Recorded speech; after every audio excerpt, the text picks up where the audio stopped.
10월 6일 새벽 기도에 오신 여러분을 환영합니다. 오늘 우리가 함께 살펴볼 하나님의 말씀은 욥기 3장 1절에서 10절의 말씀입니다. 제가 읽어드리도록 하겠습니다. 그 후에 욥이 입을 열어 자기의 생일을 저주하니라. 욥이 입을 열어 이르되 내가 낱날이 멸망하였더라면 사내 아이를 베었다 하던 그 밤도 그러하였더라면 그날이 캄캄하였더라면 하나님이 위에서 돌아보지 않으셨더라면 빛도 그날을 비추지 않았더라면 어둠과 죽음의 그늘이 그날을 자기의 것이라고 주장하였더라면 구름이 그 위에 덮었더라면 흑암이 그날을 덮었더라면 그 밤이 캄캄함 어둠에 잡혔더라면 해의 날수와 달의 수에 들지 않았더라면 그 밤에 자식을 베지 못하였더라면 그 밤에 즐거운 소리가 나지 않았더라면 나를 저주하는 자들 곧 리워야단을 격동시키기에 익숙한 자들이 그 밤을 저주하였더라면 그 밤에 새벽별들이 어두웠더라면 그 밤이 광명을 발할지라도 얻지 못하며 동틈을 보지 못하였더라면 좋았을 것을. 이는 내 모태의 문을 닫지 아니하여 내 눈으로 환난을 보게 하였음이로구나. 아멘. 오늘 말씀 1절에 드디어 욥이 입을 열었습니다. 욥의 친구들은 욥을 위로하기 위해 서로 약속하고 찾아온 후 일주일 만에 처음으로 욥이 입을 열었던 것입니다. 욥은 재산과 자신의 자녀를 잃었을 때에도 1장 21절에 고백한 것처럼 내가 모태에서 알몸으로 나왔사온즉 또한 알몸으로 돌아가올지라. 주신 이도 여호와시요 거두신 이도 여호와시오니 여호와의 이름이 찬송을 받을지어다 라고 고백했습니다. 또한 자신의 몸이 병들었을 때에는 2장 10절에 우리가 하나님께 복을 받았은즉 화도 받지 아니하겠느냐라는 믿음의 고백을 하며 불평 한마디 하지 않았습니다. 그리고 아내마저 하나님께 욕하고 죽으라고 했을 때에도 7일간 말을 하지 않고 잠잠히 견디며 자신의 입술로 범죄하지 않았던 사람이었습니다. 그런데 욥이 7일 만에 입을 열어 고백한 것이 자신의 생일을 저주하는 것이었습니다. 욥은 자신이 이 불행한 삶과 비극적인 운명을 살고 있는 것을 저주했습니다. 그러나 이것에서 정말 우리는 욥의 믿음이 얼마나 대단한 믿음인지 발견할 수 있습니다. 욥은 이 모든 재앙으로 인해 몸과 마음이 무너졌을 때조차 정말 하나님을 원망한다 해도 사람들조차 그럴 수 있는 상황이었어 라고 말할 수 있는 상황일 때조차 욥은 대놓고 하나님을 저주하거나 하나님을 비난하지 않았습니다. 하나님을 저주하거나 비난하는 대신에 욥은 어떻게 했습니까? 바로 자신의 생애를 저주하였습니다. 그런 욥이 그런 믿음과 하나님에 대한 신뢰를 보여주었던 욥이 자신의 생애를 저주했다면 그의 고통이 얼마나 그의 마음이 얼마나 어려웠는지 우리는 짐작할 수 있을 것입니다. 아마 제정신으로는 살아갈 수 없는 그런 상태였을 것입니다. 우리는 우리에게 큰 아픔을 겪게 만들었던 그런 날이나 또는 나의 어리석은 실수나 결정으로 인해서 우리 가정이 큰 고통을 겪어야 했던 그런 경험들을 한 적이 있다면 우리는 그날을 자꾸 곱씹어 생각해보고 그날 내가 누구를 만나지 않았다면 그날 내가 이런 결정을 하지 않았다면 그날 차라리 내가 아팠었더라면 이런 생각들을 하며 지나간 시간들을 떠올리고 또는 그 시간을 또는 나 자신을 원망하기도 합니다. 그러나 사랑하는 선창의 가족 여러분, 하나님께서 욥에게 고난을 허락하셨을지라도, 그리고 그 고난이 너무나 고통스러운 고난일지라도, 아니 어쩌면 우리에게는 그 고통이 너무나 고통스럽기 때문에 우리가 기억해야 할 것이 있습니다. 그것은 바로 하나님께서는 여전히 우리의 말에, 우리의 작은 신음소리에도 귀 기울이시며 언제나 듣고 계심을 기억해야 합니다.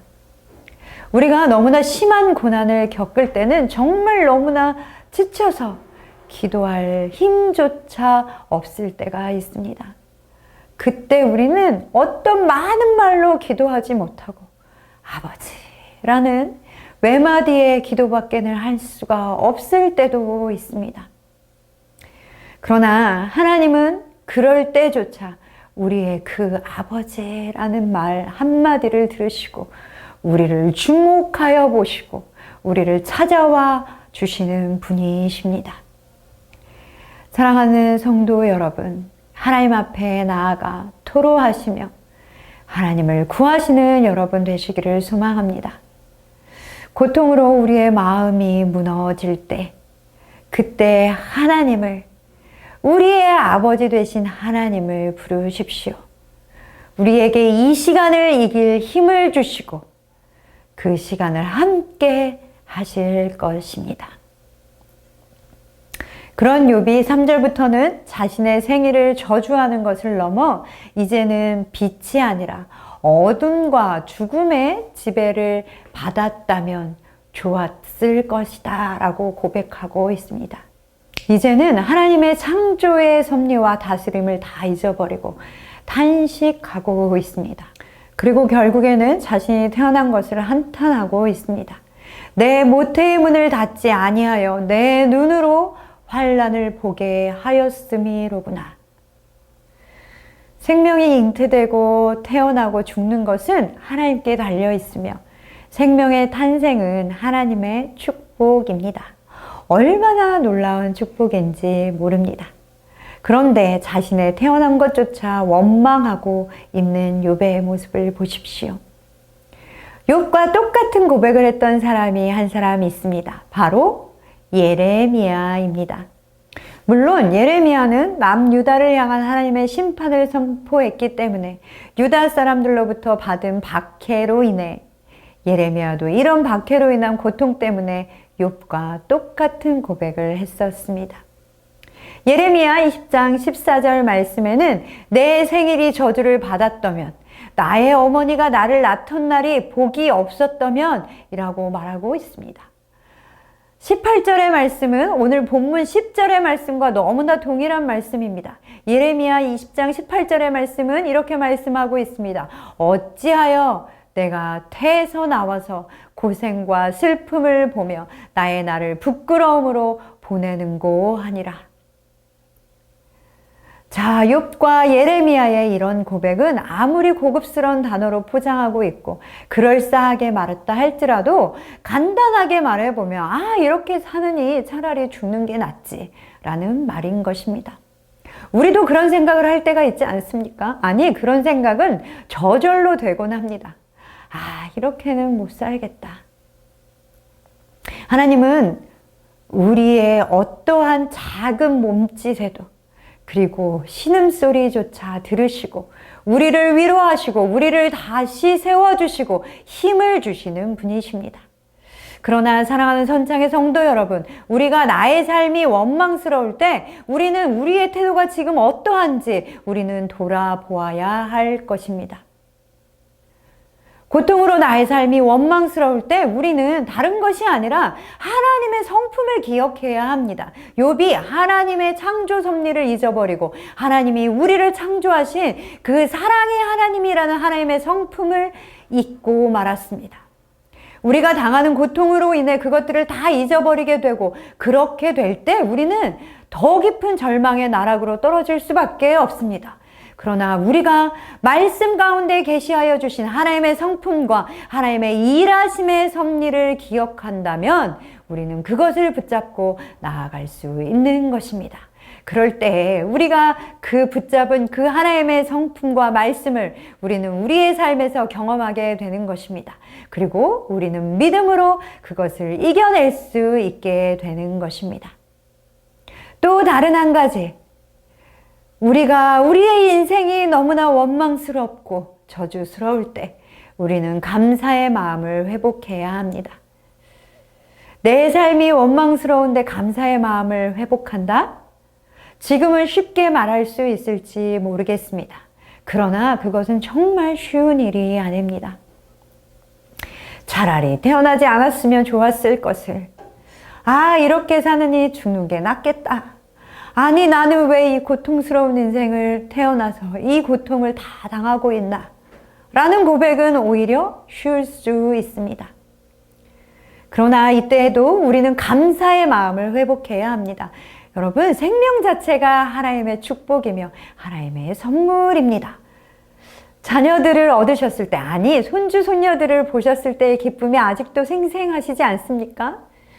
생명이라는 것은 모든 것을 새롭게 살아나게 만드는 힘이 있습니다. 그런데 우리는 이 육적인 생명의 선물을 받았을 뿐만 아니라 영적인 생명을 얻은 존재들입니다. 예수님께서는 우리에게 자신의 생명을 내어주셨습니다. 이것이 우리에게 있는 영원히 변하지도 않고 빼앗길 수도 없는 최고의 선물이자 감사의 조건인 것입니다. 사랑하는 성도 여러분, 우리가 감사하기 어려울 때 그 감사의 마음을 회복할 수 있는 것들, 그 하나님의 일하셨던 것들을 기억하시기를 바랍니다. 핸드폰 화면에 감사의 조건들을 써놓으시고 볼 때마다 감사를 하나님께 올려드리십시오. 또한 성경책에 감사의 조건들을 써서 꽂아 놓으시고 성경책을 펼 때마다 감사의 기도를 하나님 앞에 올려드리십시오. 아니면 감사의 상황들이 떠오르게 만드는 것들이 있으면 그것을 사진으로 찍어 놓고 그것을 보며 기억하시며 하나님께 감사의 고백을 드리시는 여러분 되시기를 소망합니다.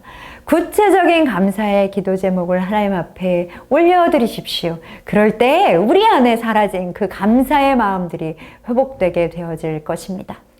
사랑하는 성도 여러분, 내 삶이 원망스러워질 때 나 혼자 후회하고 원망하고 슬퍼함으로 더 깊은 나락의 수렁으로 내려가지 마시고 하나님께 우리의 기도로 토로하며 하나님 앞에 그저 앉아 있을지언정 하나님께 마음을 토로하시는 여러분 되십시오. 또한 하나님의 성품을 기억하고 그 하나님의 성품을 붙잡는 여러분 되시기를 소망합니다. 그리고 마지막으로 하나님 앞에서 감사의 마음을 회복하시는 모든 선창의 가족 여러분 되시기를 소망합니다. 하나님은 지금도 듣고 계시며 우리를 주목하여 보시고 우리와 함께 하십니다. 오늘도 그 하나님을 경험하시는 날 되시기를 소망합니다.